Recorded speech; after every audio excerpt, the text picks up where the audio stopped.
കേരള ചലച്ചിത്ര അക്കാദമി സംഘടിപ്പിക്കുന്ന മേഖല അന്താരാഷ്ട്ര ചലച്ചിത്രോത്സവത്തിന് കോഴിക്കോട് തുടക്കമായി 4 ദിവസങ്ങളിലായി 58 ചിത്രങ്ങളാണ് മേളയിൽ പ്രദർശിപ്പിക്കുന്നത്.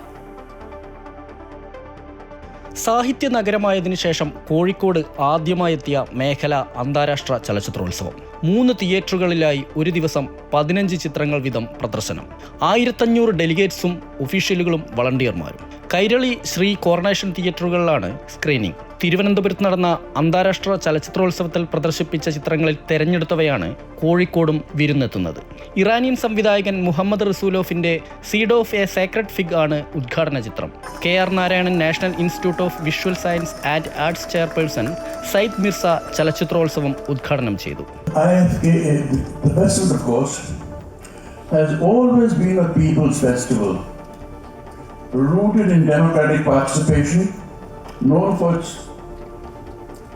inclusive spirit, and celebrated for the quality and diversity of films it presents. In fact, I must congratulate the creator and the selection committee for the wonderful job that they've been doing over the years. അന്താരാഷ്ട്ര മത്സര വിഭാഗത്തിൽ നിന്നുള്ള 14 ചിത്രങ്ങൾ, ലോക cinema വിഭാഗത്തിൽ നിന്നുള്ള 14 ചിത്രങ്ങൾ, 11 മലയാള ചിത്രങ്ങൾ, 7 ഇന്ത്യൻ സിനിമകൾ, കലഡോസ്കോപ്പ് വിഭാഗത്തിൽ നിന്നുള്ള 2 ചിത്രങ്ങൾ, വനിതാ സംവിധായകരുടെ ചിത്രങ്ങൾ ഉൾപ്പെടുത്തിയ ഫീമെയിൽ ഗേസ് വിഭാഗത്തിൽ നിന്നുള്ള 3 ചിത്രങ്ങൾ, ലൈഫ് ടൈം അച്ചീവ്മെന്റ് പുരസ്കാര ജേതാവ് ആൻ ഹുയിയുടെ ചിത്രം, സിനിമയിൽ 50 വർഷം പൂർത്തിയാക്കിയ ശബാന ആസ്മിക്ക് ആദരവായി അങ്കൂർ, മുൻനിര ചലച്ചിത്രമേളകളിൽ പ്രേക്ഷക പ്രീതി നേടിയ ചിത്രങ്ങൾ എന്നിവയും ഉൾപ്പെടുത്തിയിട്ടുണ്ട്. അമൃത ന്യൂസ്, കോഴിക്കോട്.